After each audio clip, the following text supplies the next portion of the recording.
Vamos para mais um episódio! Estou de óculos novo. O que vocês acharam da minha armação nova? Eu tô estranhando ainda. Tô me sentindo assim com uns 60 anos a mais. Eu já tenho um espírito de senhora, né? Aí eu tô me sentindo um pouco mais velha com essa armação. Mas tá vindo outra aí. Eu vou ficar com duas dessa vez. Aí eu acho que a outra eu vou me acostumar melhor do que é. Mas me contem nos comentários o que vocês acharam. Quero saber. Tô estreando nesse episódio. E aí, como vocês estão? Estão curtindo os episódios até aqui? Quero muito saber a opinião de vocês. É muito importante pra mim. Ah, eu tô com uma camiseta com arte de um amigo. Gente, valorizem artistas locais. Sempre tem um artista perto de você. Valorizem. Isso aqui é arte, é um lettering de um amigo, inclusive. Se um dia eu já desejei ser tão boa no lettering o quanto eu sempre desejo, porque eu, né, não alcancei meu objetivo ainda, é graças a esse artista aqui. Rei Francisco, vou deixar o perfil deles aqui pra vocês seguirem dele. Ele é muito bom. E essa camiseta foi do grupo de jovem da igreja que eu fiz e a gente pagou ele pra fazer essa arte. Gente, valorizem artistas locais. É tão importante isso, tá na febre agora de pedir para inteligência artificial fazer arte baseada no traço de artista. E eu preciso falar isso. Tá tudo bem você querer participar de uma trend, tá tudo bem você querer fazer uma coisa diferente sua. Eu reconheço que é um pouco caro, mas não é fácil. Não é fácil. Não é fácil ser ilustrador, não é fácil você buscar a sua identidade. Então, assim, é, evitem, evitem pegar, porque, querendo ou não, é como se a inteligência artificial estivesse tomando posse de uma arte que não a pertence.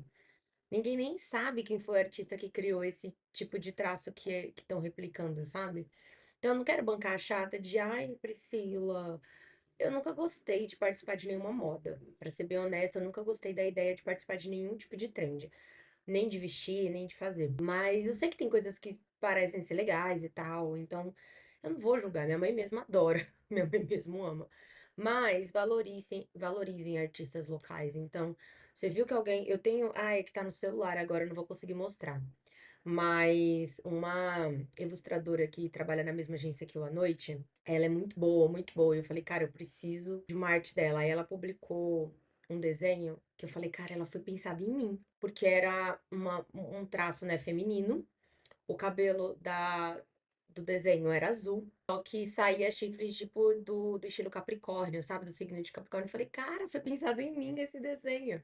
E aí eu corri atrás, e assim, às vezes até me deixa um pouco triste, porque quando eu perguntei pra ela quanto custava, ela nem fazia ideia de quanto cobrar. Então isso é muito triste, porque significa que não existe uma certa demanda, porque se existisse, ela já teria de prontidão, que nem o meu amigo Lucas que eu acabei de falar, ele da camiseta.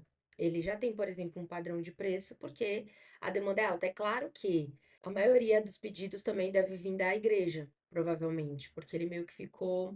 Foi a febre, né? Todo mundo quer uma camiseta com a arte dele. E assim, não seria diferente, porque são desenhos muito bonitos. Ele se supera a cada um que ele faz novo. Mas valorize artistas locais, sabe? Quando pensar em dar um presente pra alguém, pense em contratar um artista para fazer uma arte pra pessoa. Pode ser um autorretrato. Eu já dei de presente pra minha pessoa. Contratei uma pessoa para fazer o desenho dela. Aí eu dei uma foto de selfie que ela tinha e ele fez. Então, assim, valorizem, façam quadros dessas artes. Acho que não tem nada mais bonito do que você ser artista. E é uma profissão tão desvalorizada. Então, assim, façam o possível para que eles sejam valorizados, pelo menos faça a sua parte. Não é porque ninguém valoriza que você também não vai valorizar. Enfim, dito isso, eu precisava falar isso, porque eu tô com essa camiseta simbólica, e aí eu pensei também nessa trend que tava rolando, enfim. Mas hoje o tema do nosso Pode Pri vai ser educação atual. Gente, vocês sabem, pelo menos quem me acompanha aqui vai saber, que eu sou levemente traumatizada com a escola, né? A escola foi um momento muito difícil pra mim, eu já falei isso algumas vezes. Zero saudades, inclusive. Cada dia a menos na escola era um dia de maior alívio pra mim. Olha que eu sou uma pessoa que amava estudar, amava, o que eu via na escola, mas odiava ter que estar na escola porque era horrível, bullying, enfim. Eu costumo dizer que crianças e adolescentes, quando Eu não sei se elas são educadas para. Eu sei que o bullying é um ato de se defender, né? Por muitos anos, uma ex-amiga minha cometia bullying comigo e com mais, né, zilhões de pessoas para se defender, porque um dia ela foi vítima de bullying, aí para se defender ela viu que era uma saída. E aí depois a gente ficou amiga e ela parou, mas assim, é muito difícil. É muito difícil. Então, é complicado, mas eu venho percebido algumas mudanças sobre a escola. É um pouco entriste... Eu não sei que palavra usar, porque eu acho triste, mas ao mesmo tempo é também sobre. Ai, não sei o que dizer. Eu sei que eu triste. Tô triste com o andar da carruagem. Mas eu espero estar enganada e que tudo se resolva da melhor forma possível. Primeiro que 73% dos brasileiros, o que significa aí mais ou menos 148 milhões de pessoas, não completaram nenhuma leitura. Gente, essa pesquisa foi divulgada em 2020, tá? Esse dado é muito alarmante. Quando a gente fala em leitura, eu vou falar sobre os impactos que acontecem comigo, e aí eu já ouvi falar que isso é um pouco de modo geral.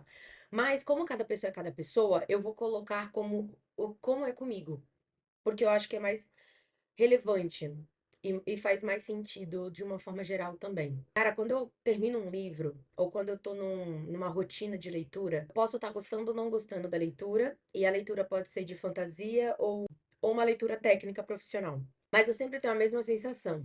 Eu sinto que quando eu tô numa rotina de leitura, quando eu tô lendo, por exemplo, eu tô participando de um clube do livro, que eu já cansei aqui de falar pra vocês no Pode Pri.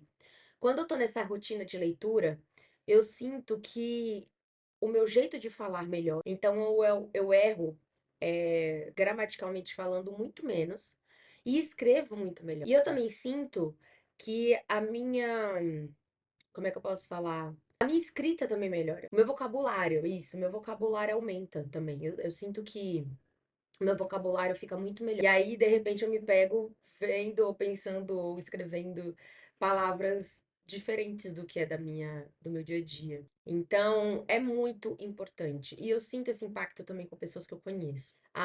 Eu conheço pessoas que leem muito. Meu pai é uma dessas pessoas. E ele pode ter, assim, mil defeitos de várias coisas e de coisas que ele faz, eu falo e tal. Mas se tem uma coisa que meu pai tem é boa pronúncia. Ele fala muito bem. Assim como ele escreve também muito bem. E eu sinto que isso é um pouco sobre o hábito de leitura. Nesse clube do livro tá participando mais duas tias e a minha pessoa.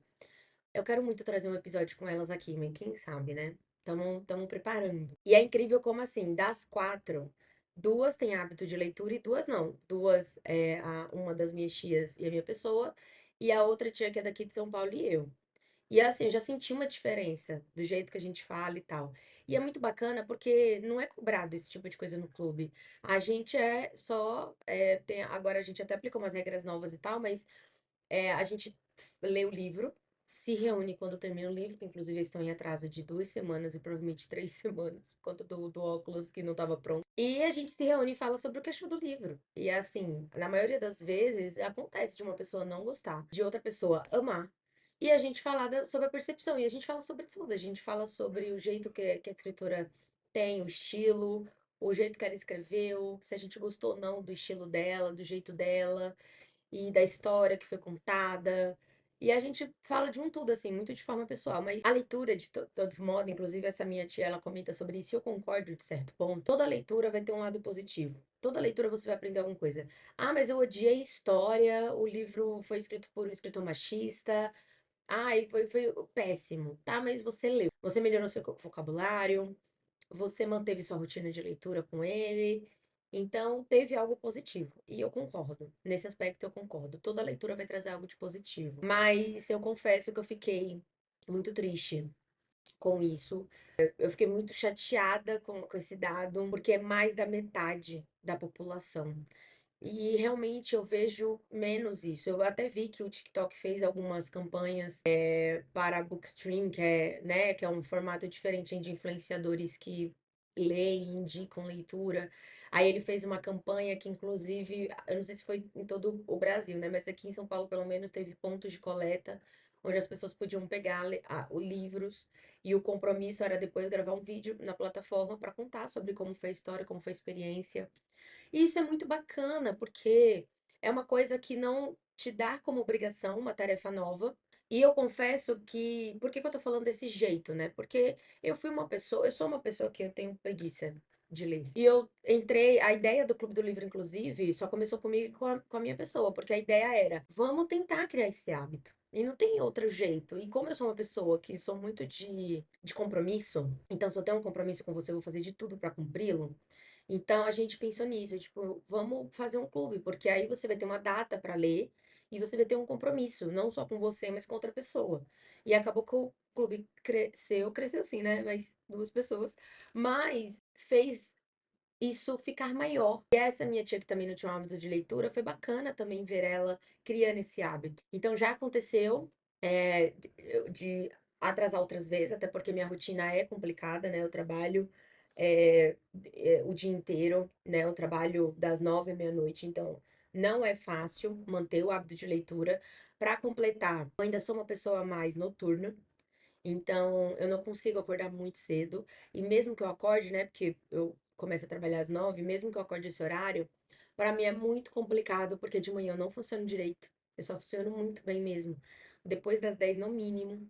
No mínimo, mas assim, eu preciso ainda assim de um tempo e tal. Então, eu tento marcar reunião sempre à tarde, porque eu sempre tô mais atenta. E isso é o meu tipo, como eu sou, como eu funciono. Existem pessoas que funcionam muito melhor de manhã. Assim como existem pessoas que trabalham com música porque trabalham muito melhor. Existem pessoas que trabalham no silêncio porque trabalham muito melhor. Enfim, vai ter diversas situações. Por isso que eu compreendo quem fala que não gosta do método home office, prefere o híbrido. Porque alguns dias da semana em casa tudo bem, mas todos os dias não é bacana. É claro que isso depende de muitos fatores também, de com quem você mora, de como é a sua rotina. E, enfim, né? Até porque na pandemia, por exemplo, a gente foi obrigada a trabalhar em casa.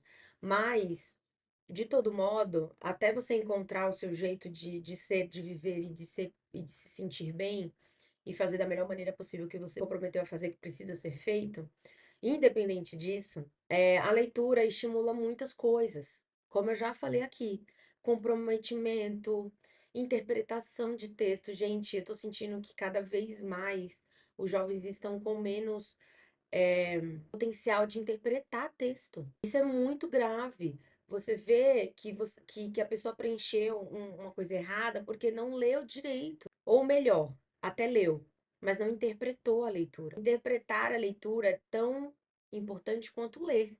Até porque se você ler sem interpretar, não faz sentido. E é muito complicado, porque assim, eu já dei esse exemplo aqui várias vezes, mas eu vou falar de novo.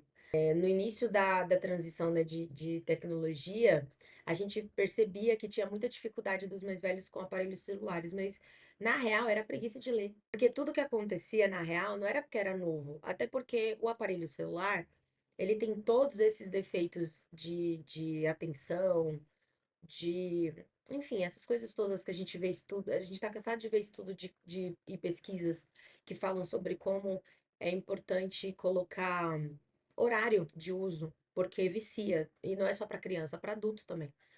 Você se vê lá dentro, o algoritmo das plataformas são feitas para te manter lá dentro, e é difícil sair dele. Então a gente sabe de tudo isso. Mas, querendo ou não, ele é intuitivo. Então, até os botões, num tempo atrás tinha botão, mas hoje em dia ele é touch, então você não tem nem botão exatamente, você só vai apertar na opção que você deseja. E eu sentia que, assim, meus pais mesmo tinham preguiça de ler. Então, tava lá, apareceu um SMS da operadora que você tem no chip do seu celular. Você deseja contratar uma revista tal, digital, não sei o que lá, não sei o que lá das quantas? Tava lá sim ou não, ok ou cancelar. Mas tava claro. E aí, quando, por exemplo, sei lá, minha mãe me procurava e falava, o que que eu aperto aqui? Apareceu tal coisa. O que que é que tá dizendo? Ah, é sobre assinar uma revista. A senhora tem interesse? Não. Então, o que que a senhora vai apertar? Quais são as opções? Isso é interpretar texto, gente. Eu tô sentindo que os mais jovens estão perdendo isso. E eu tô falando isso porque eu acompanho, tipo, Enem, acompanho o FUVEST, acompanho algumas coisas e eu fico pensando que quem se dedica leva uma puta vantagem nessas provas e nesses vestibulares de hoje em dia. Porque eu sinto que a maioria, como antigamente, que a gente não tinha tanta coisa para distrair, não tinha essa dificuldade, por exemplo. Porque eu já vi notícias de alunos, né, os jovens que vão fazer as provas, porque assim, o Enem, para quem não sabe, é obrigatório pelo menos aqui em São Paulo, porque você só se forma na escola se você passar no Enem. Então, no último ano do ensino médio, é obrigatório você fazer. Não, não tem como você não fazer. O opcional é depois, que você pode usar a nota para entrar, passar no vestibular e etc. Tanto público quanto particular, que você pode usar para conseguir descontos e etc. Mas é muito opcional. Mas o primeiro para você se formar, ou você faz ou você não se forma. É muito louco porque eu ouvi histórias nos últimos 3 anos de Enem que foram muito tristes de alunos jovens que estavam no ano de formar e lembrando que o Enem é no final do ano. Então, tipo, praticamente tudo que você tinha que aprender, você já aprendeu. Aí o jovem simplesmente ele perguntava coisas simples para os instrutores de sala, para os fiscais e tal. Coisas como eu não entendi a pergunta, ou não entendia que no gabarito era para preencher só uma resposta, porque era questão de ler e interpretar o que era pedido. Inclusive, o Enem é muito cansativo, porque eu não sei se mudou muito nesse aspecto, mas eu vou falar. Eu fiz 5 anos seguidos, né? Para conseguir terminar a faculdade com bolsa. Então, eu tô falando com propriedade. Muito mais sobre interpretar texto. Às vezes a resposta está na própria pergunta. Por isso que ele é tão cansativo, porque são perguntas gigantescas. Às vezes levava uma coluna inteira lá da prova. Às vezes, para você conseguir compreender bem o assunto, você precisava ler 3, 4 vezes a mesma pergunta. E isso era muito cansativo, porque a gente está falando de uma prova que possui muitas perguntas. Então, essa alta de brasileiros que não completaram uma leitura, que é mais da metade da população, reflete nisso, reflete muito nessa realidade da educação que a gente está tendo. Educação, gente, é conhecimento. Você se educar é você adquirir conhecimento. E eu acho que era por isso que eu gostava tanto de estudar, mas odiava a escola. Porque, por mais difícil que fosse, porque hoje eu entendo a complexidade disso. Na escola, a gente, principalmente nos últimos 3 anos, a gente estuda muitas matérias. São 20, se eu não me engano, ou 15, não lembro agora. Mas são muitas matérias. E aí é muito louco, porque se a gente parar pra pensar em, eu tenho mais aptidão em exatas ou em humanas, etc., é realmente muito complicado. Como é que se eu sou muito boa em português, ou leitura, ou literatura, como é que eu vou fazer para dar conta de matemática, física e química? É complicado. Eu não vou tirar a dificuldade que é isso, não, porque até hoje eu acho muito tenso, assim. Eu acho que deveria, sim, ter uma reestruturação nesse currículo, porque não é fácil. Mas, ao mesmo tempo, é muito bacana, porque, assim, eu vejo alunos hoje que falam sobre, para que que eu vou usar a fórmula de Bhaskara? Nunca usei a fórmula de Bhaskara na minha vida fora da escola. Gente, matemática, física, química, são matérias que existem que não é para você fazer aplicabilidade no seu dia a dia quando você se forma. É claro que depende muito. Eu já namorei um rapaz que fazia engenharia e ele usava fórmula de Bhaskara no curso. Então é muito relativo. Mas o ponto de você estudar isso na escola é você formar um raciocínio lógico. Então é sobre você, quando for cursar uma faculdade ou um curso técnico, você ter uma habilidade de raciocínio lógico, de você conseguir interpretar de uma forma mais ágil, de você conseguir ter um pensamento crítico sobre isso. Não é sobre você fazer, ou sobre você aplicar aquele cálculo todos os dias. Se você não for uma engenheira química, você não vai fazer diferença as fórmulas da tabela periódica na sua vida. Mas não é sobre isso. Você tem um conhecimento básico que vai te ajudar a você viver sua vida independente da área que você for adquirir. Mas, sobre matemática, cuidado, tá? Porque matemática se aplica em todos os cursos. Priscila, mas eu vou fazer comunicação social. Vai ter cálculo. Inclusive, no primeiro semestre da faculdade de publicidade, a maioria das pessoas falam que escolhe publicidade porque eu dei matemática. E existe um curso dentro do curso, eu não sei se mudaram, tá? Porque eu acho que esse nome, precisamente da matéria, eu acho que não vai existir mais. Mas eu sei que ainda vai ter que ser usado, porque, gente, matemática tá na vida. Você precisa saber quanto você cobra pelo seu serviço. Tem gente que cobra por hora, tem gente que cobra por projeto. Na minha época, tinha o curso de mídia. E você precisava fazer um cálculo base para você montar um orçamento para o seu cliente. Ou melhor, porque assim, tem duas coisas que você pode fazer quando você trabalha em publicidade, né? e envolve tráfego pago, etc. Você pode fazer um projeto quando a pessoa não faz ideia do que investir, e aí você dá uma proposta, alguma, com algumas variações, tipo, envolve TV, envolve só mídia paga de tráfego pago, das mídias sociais, ou envolve tudo, depende muito do que o cliente optar. Mas você pode fazer umas opções variáveis para o cliente escolher, ou que é a maioria das vezes, o cliente te entrega um budget total. Tipo, eu tenho X investimento para fazer. E aí você tem que montar um planejamento. Como você vai fazer essas divisões? Você não vai fazer só cálculo de dividir, subtrair e somar. Tem que fazer um cálculo minucioso, aplicar regra de três, aplicar porcentagem, até para também, às vezes, aplicar depois no relatório. Quantos por cento foi investido aqui? Quantos por cento você cresceu? Como foi a mudança? O crescimento. Cara, eu acho que assim, principalmente para quem faz análise de dados, você usa matemática todos os dias, praticamente, assim. Então é muito triste ver crianças falando que, ai, um ladrão vai entrar na minha casa, eu vou fazer o quê? Ele vai me pedir a fórmula de Bhaskara, eu roubo toda a sua casa e aí eu não vou saber, ele vai me roubar. Não é sobre isso. Nenhum estudo é aplicado dessa maneira. Ninguém é cobrado de conhecimento dessa maneira. Mas é importante você ter esse conhecimento. Faz muita diferença no seu dia a dia. Pausa para a água. Já beberam sua água hoje? E conforme eu acabei de falar, os mini coaches estão surgindo. E para além de ser tendência ou não, tá, gente? Para além do que isso vai se tornar, onde isso vai chegar. Quando eu vejo um deles falando sobre isso, incentivando a não educação, a não leitura, isso me entristece bastante, porque é o nosso futuro. As crianças de hoje, os jovens de hoje, são o nosso futuro. A gente vai chegar. Eu vi um influenciador falando, eu achei muito bacana isso que ele falou, porque faz muito sentido. A maioria dos jovens de hoje, né, a geração millennial, não quer ter filhos, porque fala que o mundo vai acabar, que não vale a pena. E aí ele falou assim: vocês têm que ter filhos sim, porque as pessoas que não têm noção estão colocando filhos no mundo. Eu vi uma mãe que apoiou, foi chamada na escola porque o filho fez bullying com o professor, e a mãe simplesmente achou bacana. Ele riu do professor, eu também dou risada de pessoas. É sério que agora a gente vai ter mães que apoiam os seus filhos fazerem bullying? E assim, falando de filhos homens, piorou a situação. Quais homens a gente vai ter no mundo se a taxa de feminicídio só cresce a cada dia que passa, infelizmente, e a cada ano que a gente vive, as taxas só batem mais recordes de feminicídio, de agressão, violência doméstica. Aonde a gente vai parar? Onde vai ser normalizado de novo, como antigamente? Eu vi uma matéria onde que colocavam as leis que apoiam as mulheres ou que defendem as mulheres de alguma maneira e há quantos anos essas leis, né, estão valendo, estão a vigor. E aí todo mundo errava. Gente, até 5 anos atrás, ou acho que 2 anos atrás, tá?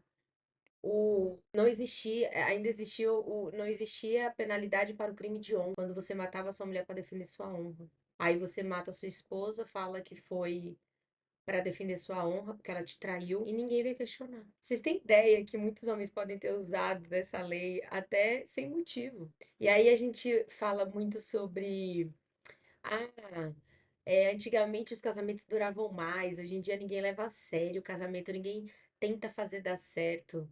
Antigamente as mulheres não tinham forças para fazer, para sair. Antigamente as mulheres não tinham opção. Minha mãe mesma não teve opção. Graças a Deus o casamento dela não foi infeliz. Ela não vive uma vida infeliz, mas ela foi privilegiada.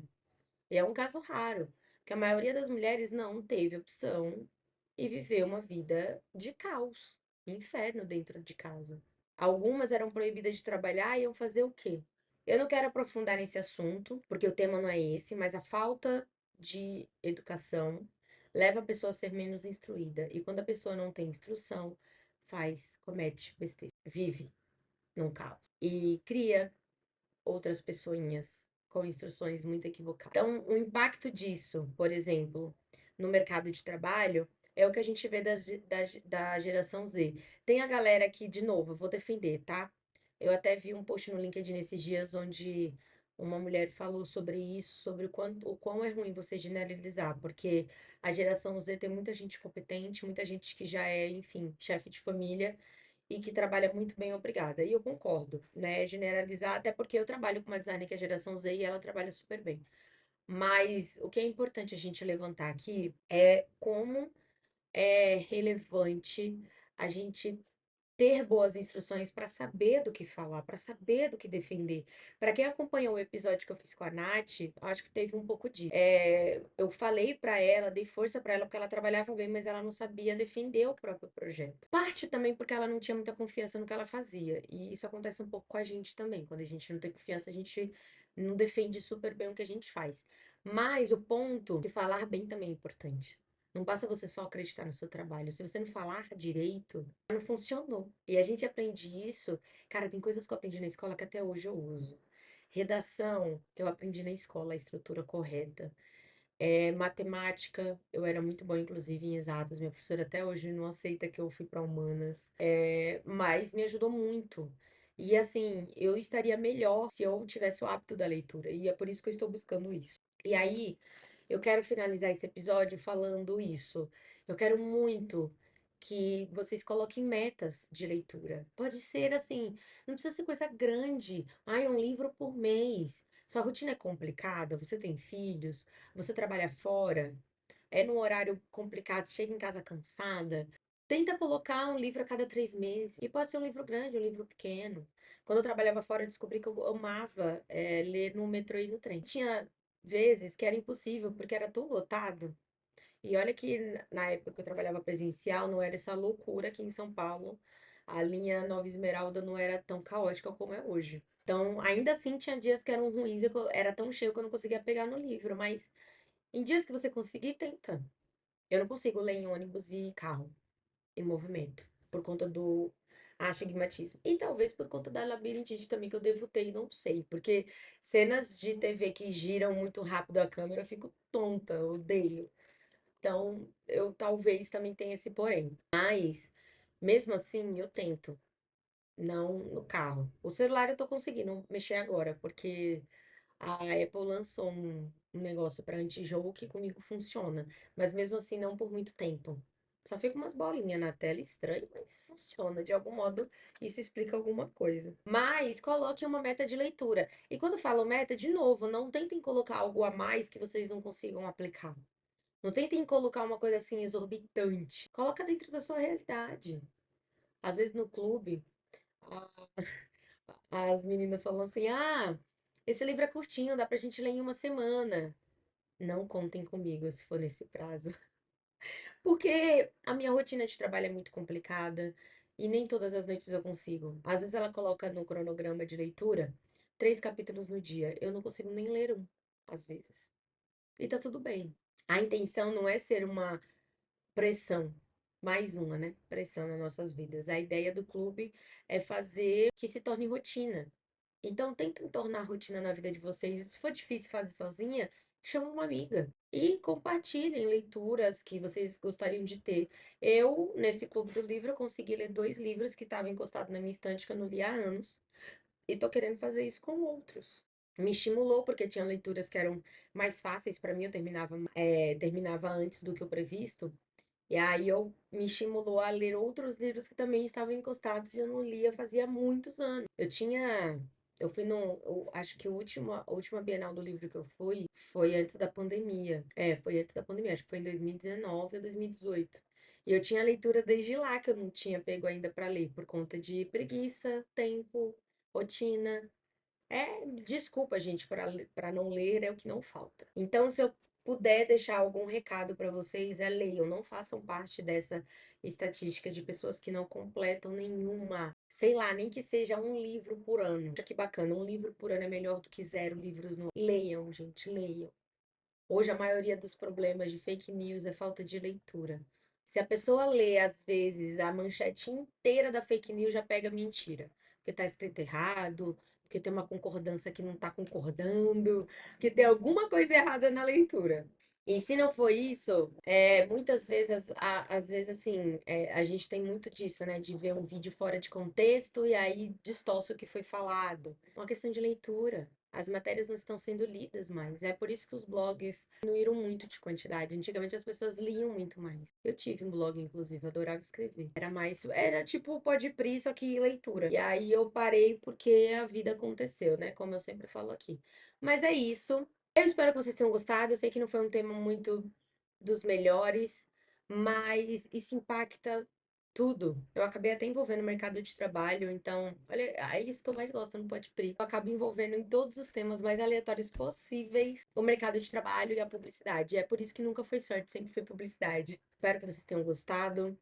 Eu espero que vocês levem em consideração o que foi dito e tentem mudar um pouco essa realidade. Estimulem o filho de vocês a lerem, estimulem os sobrinhos de vocês, as crianças ao redor de vocês a lerem. É importante. Estimulem os amigos, parentes, os pais. Faz muita diferença no dia a dia. Independente do que você faz para trabalhar, para ganhar a vida, etc. Um cheiro da Pri!